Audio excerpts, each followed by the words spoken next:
పడతా ఉంది. ఇవాళ స్వయంగా ముఖ్యమంత్రి గారు డైరెక్షన్లు చేస్తూ కింది నుంచి పైనకి పంపిస్తూ ఇవాళ ఇవన్నీ ఎథిక్స్ కమిటీకి రావా? ఒక కౌశిక్ రెడ్డి ఒకటే ఎథిక్స్ కమిటీకి వస్తుందా?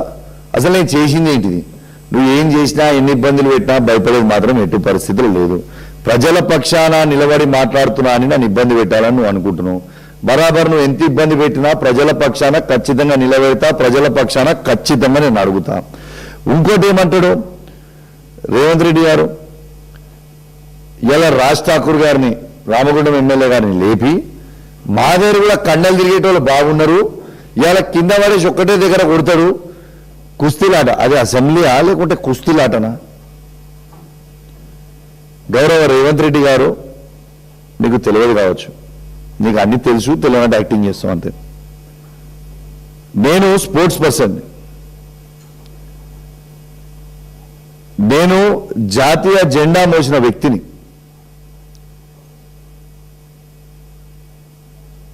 నా పర్సనాలిటీ మీద నువ్వు ఏడిస్తే నేనేం చేయాలి? దేవుడిచ్చిన పర్సనాలిటీ మీద నీకు దేవుడు ఇవ్వకపోతే నేనేం చేయాలి? నువ్వు నా పర్సనాలిటీ మీద ఏడిస్తే నేనేం చేయాలి అని నేను అడుగుతా ఉన్నా.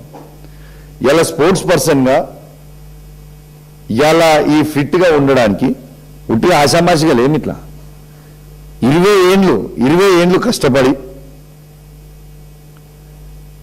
నేను భారతదేశంలోనే ఇండియా క్రికెట్ ఆడుతున్నప్పుడు, ఇండియన్ టీంలో ఉన్నప్పుడు, రంజీ ట్రోఫీ ఆడుతున్నప్పుడు నేను భారతదేశంలోనే అండర్-19 ఇండియన్ టీంలో ఫిట్టెస్ట్ ఇన్ ద కంట్రీ ఉంటే, నేను ఫిట్టెస్ట్ ఇన్ ద కంట్రీ అంటే క్రికెట్ ఆడుతున్నప్పుడు ఫిట్నెస్ టెస్ట్లు ఉంటాయి, ఫిట్టెస్ట్ ఇన్ ద కంట్రీ ఉంటుంది. నా ఫిట్నెస్ మీద, నా రూపం మీద కూడా నువ్వు ఏడిస్తే నేను ఏం చేయాలి? దానికి బాడీ షేమింగ్ ఉంటుంది. హరీష్ రావు గారి మీద బాడీ షేమింగ్ చేస్తారు, లేకుంటే హిమాంశు గారి మీద బాడీ షేమింగ్ చేస్తారు, లేకుంటే కేటీఆర్ గారి మీద బాడీ షేమింగ్ చేస్తుంటారు, నా మీద బాడీ షేమింగ్ చేస్తుంటారు. ఇదేమి దీనికోసం నేను ముఖ్యమంత్రి చేసిరా అని నేను అడుగుతా ఉన్నాను. ఇలా స్వయంగా ఇంకొక ముచ్చట కూడా చెప్తా ఉన్నాను. రేవంత్ రెడ్డి గారు ఈ రాష్ట్ర ముఖ్యమంత్రిగా వండుకుంటూ ఆ నుంచి నన్ను చూసుకుంటూ, విజువల్స్ అన్ని కూడా అక్కడ తీయగలిగితే తీయండి, ఇట్లా మీసాలు తిప్పుకుంటూ నీ కాలు చేతులు ఇరగొడతా అని చెప్పుకుంటూ, కడియం శ్రీహరి గారు కూడా అనరాని బూతులు మాట్లాడుకుంటూ ఇలా కాలు చేతులు ఇరగొడతామని చెప్తుంది. మరి వాళ్ళ ఎథిక్స్ కమిటీకి రారా? ఖచ్చితంగా రేపు ఎథిక్స్ కమిటీ ఫామ్ అయిన తర్వాత ఇవన్నీ ఎవిడెన్స్ తరలి మేము కూడా బీఆర్ఎస్ పార్టీ పక్షాన అందరి మీద ఎవరెవరు ఏమేమి మాట్లాడారు, ఏ ఎమ్మెల్యే ఎంతమంది మాట్లాడారు, కాంగ్రెస్ పార్టీ నుంచి మొత్తం తీసి రెడీగా పెట్టుకున్నాం. మేము కూడా కంప్లైంట్ ఇస్తాం. రెండోది, అసలు మా పార్టీ నుంచి ఎవరన్నా ఒక్కరన్నా ఇట్లాంటి భాష మాట్లాడినరా ఒక్కసారి మీరు ఆలోచన చేయాలని నేను విజ్ఞప్తి చేస్తా ఉన్నాను. ఇలా దళితుల గురించి మాట్లాడుతూ ఉన్నాను. అసలు నేను ఛాలెంజ్ కడుతున్నా, ఈ అసెంబ్లీ ఫామ్ అయినాక, కొత్తగా అసెంబ్లీ ఫామ్ అయిన తర్వాత దళితుల గురించి, దళిత బంధు గురించి నేను మాట్లాడినంత ఏ ఒక్క ఎమ్మెల్యే అయినా నాకంటే ఎక్కువ దళిత బంధు గురించి ఈ అసెంబ్లీ సెషన్లలో ఫామ్ అయిన ఫస్ట్ సెషన్ నుంచి మొన్నటి సెషన్ వరకు నాకంటే ఎక్కువ దళితుల గురించి అసెంబ్లీలో ఎవరైనా మాట్లాడుంటే నా ముక్కు భూమికి రాస్తాను. ప్రతి అసెంబ్లీ సెషన్లో దళితుల గురించి, దళిత బంధు గురించి, మా దళితులకి దళిత బంధు ఎందుకు ఇస్తలేవు, మా హుజురాబాద్ నియోజకవర్గంలో పైలట్ ప్రాజెక్ట్ ఇచ్చింది కేసీఆర్ గారు దళిత బంధు, వాళ్ళకి ఇవ్వాల్సిన డబ్బులు కూడా అకౌంట్లో ఉన్నా మీరు ఆపుతున్నారు, ఇది కరెక్ట్ కాదు. అభయహస్తం కింద అంబేద్కర్ హస్తం అని పెట్టి మీరు 12 లక్షలు ఇస్తామన్నారు, ఆ 12 లక్షలు ఎందుకు ఇస్తలేదు దళితులకని ప్రశ్నించిన వ్యక్తే కౌశిక్ రెడ్డి కదా అసెంబ్లీ సాక్షిగా. నిన్నగాక మొన్న ఈ సెషన్లో కూడా ఈ దళిత బంధు గురించి మాట్లాడింది కౌశిక్ రెడ్డి కదా అసెంబ్లీ సాక్షిగా. ఇదే దళితుల కోసము హుజురాబాద్లో మీరు దళిత బంధు ఇవ్వకపోతే ధర్నా చేస్తుంది కౌశిక్ రెడ్డే కదా. నా మీద కేసులు పెట్టిరు, నాతో పాటు దళితుల మీద కేసులు పెట్టింది కూడా ఇదే రేవంత్ రెడ్డి గారు కదా. ఇలా చేసింది రేవంత్ రెడ్డి గారు కాదా? ఇలా హుజురాబాద్లో పట్టణంలో డంపింగ్ యార్డ్ పెడతా ఉన్నారు. ఎట్టు పరిస్థితిలో ఆ డంపింగ్ యార్డు హుజురాబాద్లో పెట్టడానికి వీల్లేదు అని నేను డిమాండ్ చేస్తున్నాను కదా. అసెంబ్లీ సాక్షిగా నేను డిమాండ్ చేసిన. ఏప్రిల్ 4th నాడు నేను ఈ డంపింగ్ యార్డ్ మీద హుజురాబాద్లో పెద్ద ఎత్తున ప్రోగ్రాం పెట్టుకుందామని నేను ప్లాన్ చేసుకుంటే నాకు సిఐడి నోటీసులు పంపిస్తారు 4th రోజు, నువ్వు ఖచ్చితంగా ఈ సిఐడి ఆఫీస్కి నువ్వు వచ్చి అటెండ్ కావాలి ఎంక్వైరీ. ఎందుకు హుజురాబాద్లో మా డంపింగ్ యార్డ్ వద్దు అని నేను పోరాటం చేయొద్దా? నేను ఆడ పోరాటం చేస్తా అని అనుకోగానే నాకు సిఐడి నోటీసులు ఇస్తారా? 4th కాకపోతే 5th ఇవ్వాల్సింది, 6th. 4th రోజు నా ప్రోగ్రామ్ ఆడ డంపింగ్ యార్డ్ కింద ఉంది కాబట్టి సిఐడి నోటీస్ 4th ఇస్తావు. సరే 4th నువ్వు ఇచ్చినావు, నేను వస్తా, చట్టాన్ని గౌరవిస్తా కావచ్చు. నేను 5th రోజు, 6th రోజు, 7th రోజు పెట్టుకుంటా. ఎట్లా ఆపగలుగుతావు? దీనికోసం నువ్వు ఆపుతావా?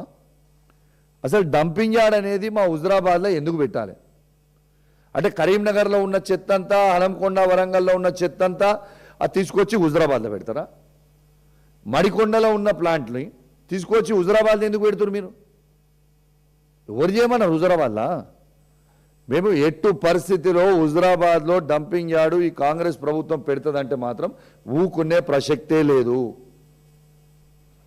ఎట్టు పరిస్థితిలో మాకాడ డంపింగ్ యార్డు వద్దు. ఆ డంపింగ్ యార్డ్ పెడితే మాత్రం మేము ఒప్పుకోము.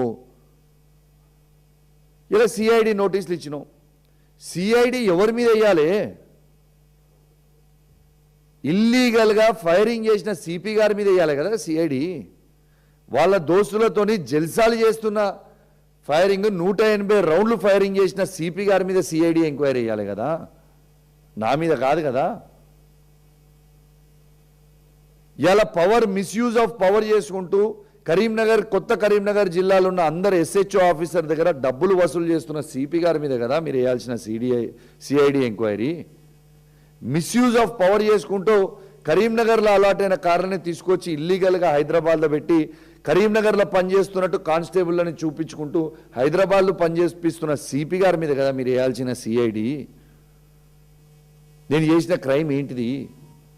కానీ గుర్తుపెట్టుకోండి పోలీస్ మిత్రులారా, ఈ సిఐడి కేసు ఏదైతే మీరు నా మీద పెట్టినరో ఖచ్చితంగా ఆ సిఐడి కేసు రేపు మా ప్రభుత్వం వచ్చినాక మీ మీదకే ఉచ్చుబిగిస్తుంది. మాకేం అయ్యేదేం లేదు, ఇక్కడ మేము చేసింది ఏం లేదు. కాబట్టి గుర్తుంచుకోవాలని విజ్ఞప్తి చేస్తూ ఉన్నాను. ఎట్టు పరిస్థితిలా మీరు నన్ను ఇబ్బంది పెట్టినా, ఎన్ని కేసులు పెట్టినా, ఎన్ని అవమానపరిచినా, ఎంత కించపరిచినా, ఎథిక్స్ కమిటీ చేసినా ప్రజల పక్షాన మాత్రం ఖచ్చితంగా కౌశిక్ రెడ్డి కొట్లాడుతూనే ఉంటారు. మీరు ఇస్తా అన్న 6 గ్యారెంటీలు, 420 హామీలు ప్రజలకు ఇచ్చేవారికి ప్రజల పక్షాన పోరాడుతూనే ఉంటా. మళ్ళొకసారి చెప్తా ఉన్నాను, ఖచ్చితంగా మీరు మహిళలకి 2500 ఇవ్వాలని పోరాడుతూనే ఉంటా. మీరు అందరూ ఖచ్చితంగా రైతులకి రైతు బంధు 15,000 ఇవ్వాలని ఇచ్చేవారికి పోరాడుతూనే ఉంటా. ఇలా తాతలకి అవ్వలకి ఇద్దరికి 4,000 రూపాయల పెన్షన్ ఇచ్చేవారికి ఇస్తా అన్నారు, దానికోసం పోరాడుతూనే ఉంటా. ఇలా 6,000 వికలాంగుల పెన్షన్ ఇస్తా అన్నారు, ఇచ్చేవారికి పోరాడుతూనే ఉంటా. ఇలా మీరు తులం బంగారం ఇస్తామన్నారు, ఇచ్చేవారికి పోరాడుతూనే ఉంటా. కేసీఆర్ కిట్, న్యూట్రిషన్ కిట్ ఆ 2 ఇస్తా అన్నారు, ఇచ్చేవారికి పోరాడుతూనే ఉంటా.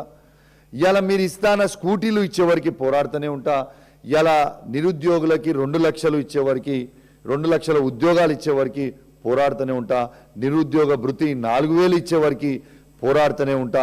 మీరు ఎన్ని ఇబ్బందులు పెట్టినా, ఏది పెట్టినా మా తెలంగాణ ప్రజల కోసం, మా హుజురాబాద్ నియోజకవర్గ ప్రజల కోసం ఖచ్చితంగా పోరాడుతూనే ఉంటా. ఖచ్చితంగా వాళ్ళ కోసం నిలబడతాం. ముందల ఎట్టు పరిస్థితిలో భయపడేది ఉండదని చెప్పి ఈ సందర్భంగా తెలియజేస్తా ఉన్నాను. వెంటనే మళ్ళీ చెప్తా ఉన్నాను, పొంగులేటి శ్రీనివాసరెడ్డి గారు కూడా వెంటనే బర్తరఫ్ కావాలి, బర్తరఫ్ చేయాలి మంత్రి గారిని. ఎందుకంటే this is the biggest illegal